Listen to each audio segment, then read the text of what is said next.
ನಮಸ್ಕಾರ. ಜಗತ್ತಿನಲ್ಲಿ ಟೀಕೆ ಮಾಡುವವರು ಸಾವಿರಾರು ಮಂದಿ ಇರುತ್ತಾರೆ. ಆದರೆ ಮಾಡಿದ ಒಳ್ಳೆಯ ಕೆಲಸವನ್ನು ಗುರುತಿಸಿ ಬೆನ್ನು ತಟ್ಟುವವರು ಕೆಲವು ಮಂದಿ. ಆಚಾರ್ಯ ಚಾಣಕ್ಯರು ಹೇಳುತ್ತಾರೆ, ಒಬ್ಬ ವ್ಯಕ್ತಿಯನ್ನು ಬೆಳೆಸಬೇಕೆಂದರೆ ಅವನ ಗುಣಗಳನ್ನು ಮೆಚ್ಚಿ, ಅವನನ್ನು ಕುಗ್ಗಿಸಬೇಕೆಂದರೆ ಅವನನ್ನು ಸದಾ ಟೀಕಿಸಿ. ಪ್ರೋತ್ಸಾಹ ಎನ್ನುವುದು ಒಣಗುತ್ತಿರುವ ಗಿಡಕ್ಕೆ ಸುರಿಯುವ ನೀರಿನಂತೆ.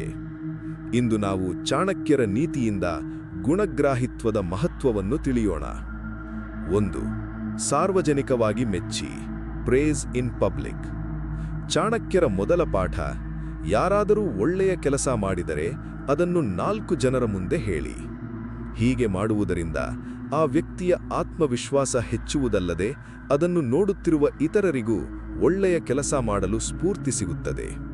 ಚಾಣಕ್ಯರು ಚಂದ್ರಗುಪ್ತನ ಸಣ್ಣ ಗೆಲುವುಗಳನ್ನು ಇಡೀ ಸೈನ್ಯದ ಮುಂದೆ ಕೊಂಡಾಡುತ್ತಿದ್ದರು. ಇದು ಸೈನ್ಯದಲ್ಲಿ ಹೊಸ ಚೇತನವನ್ನು ತುಂಬುತ್ತಿತ್ತು. ಒಳ್ಳೆಯದನ್ನು ಗೌರವಿಸುವುದು ಅಂದರೆ ಸಮಾಜದಲ್ಲಿ ಮೌಲ್ಯಗಳನ್ನು ಉಳಿಸುವುದು ಎಂದರ್ಥ. 2. ಗುಣಗಳನ್ನು ಗುರುತಿಸಿ, ರೆಕಗ್ನೈಸ್ ದ ವರ್ಚ್ಯೂಸ್.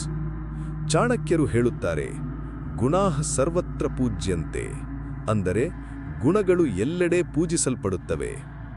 ವ್ಯಕ್ತಿಯ ಮೇಲಿನ ದ್ವೇಷವನ್ನು ಪಕ್ಕಕ್ಕಿಟ್ಟು ಅವರಲ್ಲಿರುವ ಒಳ್ಳೆಯ ಗುಣಗಳನ್ನು ಮೆಚ್ಚುವವನೇ ನಿಜವಾದ ಜ್ಞಾನಿ. ಶತ್ರುವಿನಲ್ಲಿಯೂ ಒಂದು ಒಳ್ಳೆಯ ಗುಣವಿದ್ದರೆ ಅದನ್ನು ಕಲಿಯಲು ಮತ್ತು ಮೆಚ್ಚಲು ಚಾಣಕ್ಯರು ಹಿಂದೆ ಮುಂದೆ ನೋಡುತ್ತಿರಲಿಲ್ಲ. ನಾವು ಜನರ ತಪ್ಪುಗಳನ್ನು ಹುಡುಕುವ ಬದಲು ಅವರಲ್ಲಿರುವ ಕಲೆ ಅಥವಾ ಪ್ರಾಮಾಣಿಕತೆಯನ್ನು ಮೆಚ್ಚಿದರೆ ನಮ್ಮ ವ್ಯಕ್ತಿತ್ವವು ಉನ್ನತವಾಗುತ್ತದೆ. 3. ಮುಖಸ್ತುತಿ ಬೇಡ, ಪ್ರಾಮಾಣಿಕ ಮೆಚ್ಚುಗೆ ಇರಲಿ. ಚಾಣಕ್ಯನ ಪ್ರಕಾರ ಅತಿಯಾದ ಮುಖಸ್ತುತಿ ಅಥವಾ ಸುಳ್ಳು ಹೊಗಳಿಕೆಯು ವಿಷಕ್ಕೆ ಸಮಾನ. ಯಾರನ್ನಾದರೂ ಮೆಚ್ಚುವಾಗ ಅದು ಪ್ರಾಮಾಣಿಕವಾಗಿರಲಿ. ಕೇವಲ ಲಾಭಕ್ಕಾಗಿ ಹೊಗಳುವುದು ಚಾಣಕ್ಯ ನೀತಿಯಲ್ಲ. ನಿಜವಾದ ಮೆಚ್ಚುಗೆಯು ಹೃದಯದಿಂದ ಬರಬೇಕು ಮತ್ತು ಅದು ಆ ವ್ಯಕ್ತಿಯ ಬೆಳವಣಿಗೆಗೆ ಪೂರಕವಾಗಿರಬೇಕು.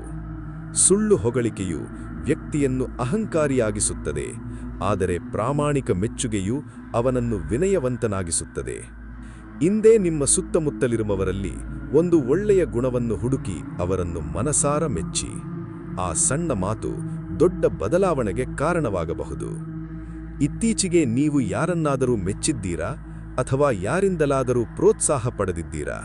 ಕಮೆಂಟ್ನಲ್ಲಿ ಹಂಚಿಕೊಳ್ಳಿ. ಪ್ರೋತ್ಸಾಹದ ಅಗತ್ಯವಿರುವ ನಿಮ್ಮ ಗೆಳೆಯರಿಗೆ ಈ ವಿಡಿಯೋ ಶೇರ್ ಮಾಡಿ. ಸಬ್ಸ್ಕ್ರೈಬ್ ಆಗಲು ಮರೆಯಬೇಡಿ. ಒಳ್ಳೆಯದನ್ನು ಹಂಚಿ ಬೆಳೆಯಿರಿ. ಇದು ನಿಮ್ಮ ಚಾಣಕ್ಯ.